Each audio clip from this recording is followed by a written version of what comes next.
জল জীবন মিশন প্রকল্পের বৈঠকে মুখ্যমন্ত্রী মমতা বন্দ্যোপাধ্যায় সরাসরি নজর রাখবো। আমরা ম্যান পাওয়ারের কথাও বলেছিলাম বাড়ানোর জন্য। এর জন্য কর্মশ্রী প্রকল্পের আন্ডারে লেবার ডিপার্টমেন্টেরও একটা পরিযায়ী শ্রমিকদের জন্য কর্মসাথী প্রকল্প আছে, তাদের সকলকেই কাজে লাগানো হয়েছে। কর্মশ্রী থেকেই প্রায় 8 লক্ষ, কর্মশ্রী মানে 100 দিনের কাজ যারা আগে করত তাদের কাজ সেন্ট্রাল বন্ধ করে দেওয়ার পর আমরা রাজ্য সরকারের স্কিমে একটা প্রকল্প চালু করেছি যার নাম হচ্ছে কর্মশ্রী। এবং কর্মশ্রী প্রকল্পের আওতায় লেবারদের এখানে কাজ দিতে বলা হয়েছিল। ফলে মাটি কাটা সহ আনস্কিল লেবার লাগে যেটা, সেটা কর্মশ্রী থেকেই দেওয়া হয়েছে। প্রায় 8,14,000 ম্যান্ডেজ তৈরি হয়েছে। এতে মজুরিটা গ্রামের মানুষই পেয়েছেন।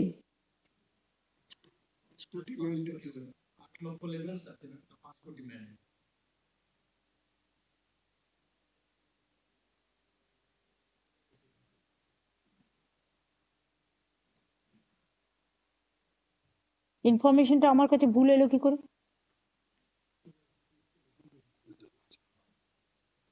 এখানে তো পরিষ্কার লেখা আছে ম্যান্ডেজ তৈরি করা হয়েছে, তাই তো বললাম, যার মজুরিটা গ্রামের মানুষ পেয়েছে। এত লোককে কাজ দেওয়া হয়েছে, 5 কোটি ম্যান্ডেজ ক্রিয়েট করা হয়েছে। এখানে তো ম্যান্ডেজ তৈরি হয়েছে লেখা আছে, দেখো তুমি পরিষ্কার। তো ভুল জিনিসটা আমাকে দেবে কেন? 8,14,000 ম্যান্ডেজ যেটা নয়, 8,14,000 গ্রামের মানুষ কাজ পেয়েছেন, তাতে 5 কোটি ম্যান্ডেজ তৈরি হয়েছে। অর্থাৎ আমরা যেটা গভর্নমেন্ট অফ ইন্ডিয়া বন্ধ করে দিয়েছে গ্রামের লোকের কাজ, সেটা আমরা কর্মশ্রী প্রকল্পের মাধ্যমে গ্রামের লোকের কাজটা করতে পারছি বলে আমরাও খুশি, তারাও খুশি। এছাড়াও পরিযায়ী শ্রমিক যাদের বিভিন্ন জায়গা থেকে বাংলায় থাকার অপরাধে তাদের বিতাড়িত করা হয়েছে। আমরা কিন্তু কাউকে বিতাড়িত করি না, কিন্তু আমি জানি অনেকে আমাদের লোকেদের সহ্য করতে পারে না, বিতাড়িত করে। তাই তাদের জন্য আমরা একটা ডেটা তৈরি করেছি, কর্মসাথী সেই পোর্টালটার নাম। যারা পরিযায়ী শ্রমিক বিভিন্ন জায়গা থেকে ফিরে এসছে তারা যাতে কাজ পেতে পারেন।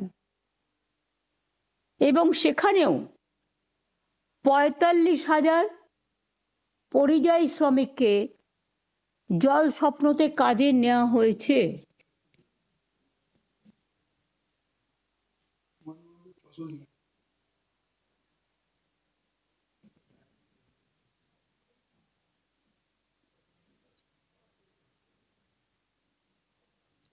আমি যে ইনফরমেশনটা পেয়েছি আমি তার ভিত্তিতে বলছি। প্লিজ ডোন্ট ফরগেট, যখন ইনফরমেশন দেবে আমাকে, তোমরা হয়তো দিয়েছো 3 দিন আগেকার, আমাকে আপডেট করে আজকের ইনফরমেশন দেবে। আমি মিটিংয়ে কোনো ইনফরমেশন নিতে রাজি নই। This is one type of negligence. আজ পর্যন্ত এটা বেড়ে গেছে 45,000 থেকে বেড়ে, যেটা লেবারের কর্মসাথী প্রকল্প আছে, পোর্টাল আছে, সেখান থেকে 54,000-এর মতো লোক শ্রমিক তারাও জল স্বপ্নতে কাজ পেয়েছেন। এখন যে সমস্যাগুলো ইমিডিয়েট আসছে, এটা আমি ডিএমদের বলবো, এসপিদের বলবো, লাইন ডিপার্টমেন্টকে বলবো, এবং অন্যান্য যারা আছেন বিভিন্ন ডিপার্টমেন্ট কানেক্টেড, পিডব্লিউডি হতে পারেন, পাওয়ার হতে পারেন,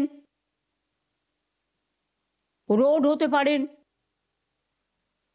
এগ্রিকালচার হতে পারেন, মিউনিসিপ্যালিটি হতে পারেন, পঞ্চায়েত হতে পারেন, ল্যান্ড হতে পারেন।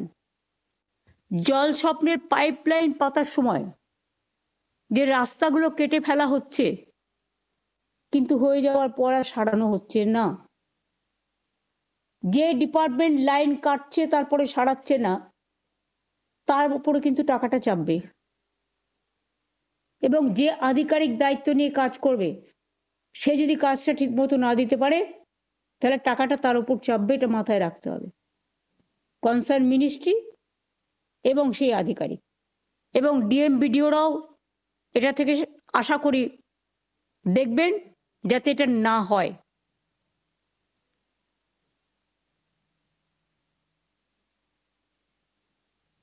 যেহেতু রাস্তাগুলো সারানো হচ্ছে না, ফলে যেই অধিক বৃষ্টি হচ্ছে ভাঙা রাস্তা আরো বেশি করে জল পেলে ওটা নরম হয়ে যায় এবং ভেঙে যায়। তারপর পুলিশকে আমি বারবার বলেছি, একমাত্র কাঁচা পণ্য ছাড়া, মাছ ছাড়া অন্য কোনো ট্রাক, সেগুলো ছোট, গ্রামীণ রাস্তায় কোনো বড় গাড়ি যাবে না। গ্রামীণ রাস্তাগুলো ভেঙে দিচ্ছে, সেটার ব্যাপারে দ্রুত পদক্ষেপ নেওয়ার জন্য বলবো। লোকালি যদি কেউ টাকা খেয়েও করে আমি কিন্তু বাতিল করে দেবো এবং তার থেকে টাকাটা যাবে, সে যেখানেই টাকাটা সরিয়ে রাখুক ঠিক জোগাড় করে নিয়ে আসবো। এবং আমি রাজীব, ডিজি আছে, এসছে,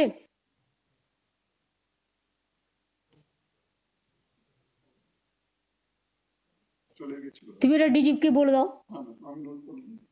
যে DG must inform all the police officials, যারা এটাকে অ্যালাউ করবে তাদের মাইনে থেকে কিন্তু টাকা যাবে এবারে, কারণ সে টাকা নিয়ে দেশে পাঠাবে, এখানকার টাকা জনগণের টাকা, আর জনগণ ক্ষতিগ্রস্ত হবে, এটা যেন না হয়। কেউ বাদ যাবে না, কোনো রাজনৈতিক নেতা করলে তারটাও কাটবে।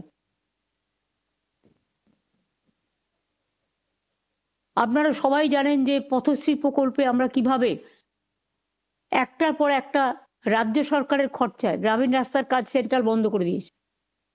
পথশ্রী প্রকল্পের মধ্য দিয়ে আমরা হাজারের পর হাজার কিলোমিটার রাস্তা তৈরি করছি, কিন্তু সেই রাস্তাগুলো ভেঙে দিচ্ছেন আপনারা, কেউ লক্ষ্য রাখছেন না। গভর্নমেন্টের টাকাটা এত সস্তা।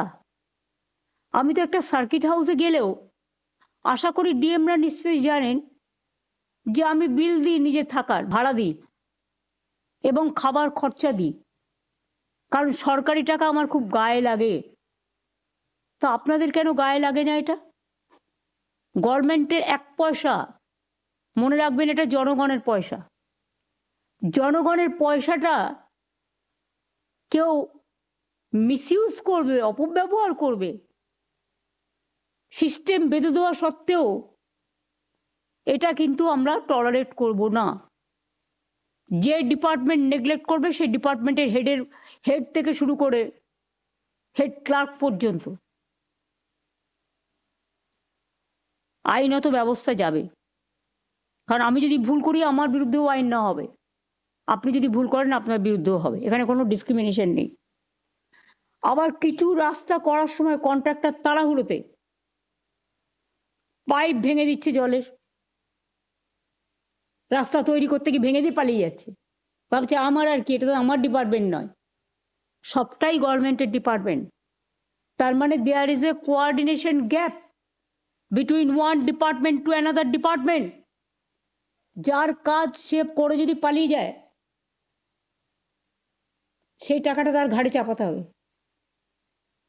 আর যদি বড়রা মনে করে ছোটদের ওপর দায় খালাস করে দেবো, আমার কোনো দায় নেই, দায়টা বড়দেরও নিতে হবে, এটা কিন্তু মাথায় রাখতে হবে।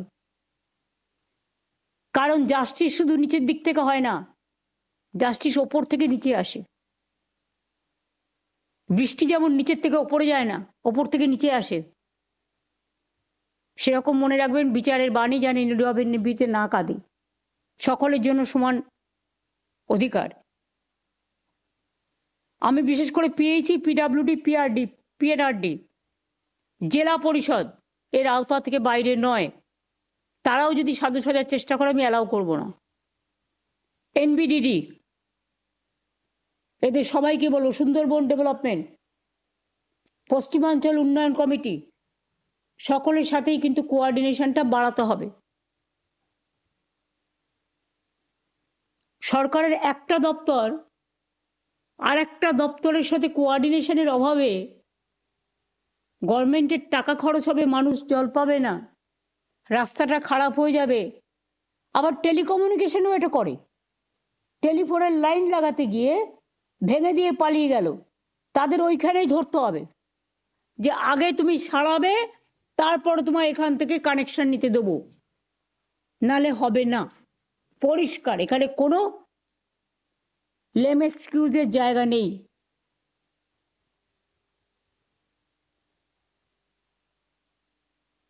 কন্ট্রাক্টরে যে পাইপ লাইনটা ভেঙে দিচ্ছে, তারপরে মেরামত করছে না, জল সরবরাহ বন্ধ হয়ে যাচ্ছে। ধরুন পিএইচই, পিডাব্লিউডি, পিএনআরডি, জেলা পরিষদ, এনবিডিডি, তাছাড়া অন্যান্য ডিপার্টমেন্টও যারা রিলেটেড, তাদের সবাইকে আমি বলবো যে এটা একটা বেসিক নিড। জলটা, জলের আর এক নাম জীবন। সবার আন্তরিক সহযোগিতা ছাড়া এই কাজটি করা সম্ভব নয়। আমি জল স্বপ্ন সম্পর্কিত কতগুলো রিপোর্ট দেব, যেগুলো একে অপরের সঙ্গী হিসেবে কোরিলেটেড হয়ে গেছে। মূল সমস্যা চারটে। ওয়াটার সাপ্লাই এর ফলে অনিয়মিত হচ্ছে, শুধু এটার ফলে নয়, ভুল ভ্রান্তির ফলেও। জলের প্রেসার কম হচ্ছে কাজটা ঠিক মতো না করার ফলে। পাইপ লিকেজ হচ্ছে, জলটা বেরিয়ে যাচ্ছে। জল সরবরাহের জন্য যে ওয়াটার সোর্সটা ধরা হচ্ছে উইদাউট এনি ফিল্ড সার্ভে, ফলে সেখানে জল পাওয়া যাচ্ছে না। ডিপিআর করে দিয়েছে, কন্ট্রাক্ট দিয়ে দিয়েছে। কারা এসব করেছে? এদের বিরুদ্ধে অ্যাকশন হওয়া উচিত আমি মনে করি। This must be action oriented. আমার কাছে আরো কতগুলো সমস্যা এসছে, যেটা এখানে সবাই আছেন, ডিএমরাও আছেন, তাদেরও বলবে এবার থেকে একটু নজরদারি করতে। এসপিরাও আছেন। এমন ভাবে টেন্ডার করা হয়েছে যে একই গ্রামে এক একজন কন্ট্রাক্টর একাধিক সিমে, একাধিক সাইটে বিভিন্ন স্কিমে কাজ করছে। মানে A to Z সে সবটাই করবে। আরে A to Z একটা ট্যাবলেট হতে পারে, কিন্তু A to Z সব কাজ করবে সেটা তো হতে পারে না। বাংলার আওয়াজ, বাঙালির আবেগ, জি 24 ঘন্টা।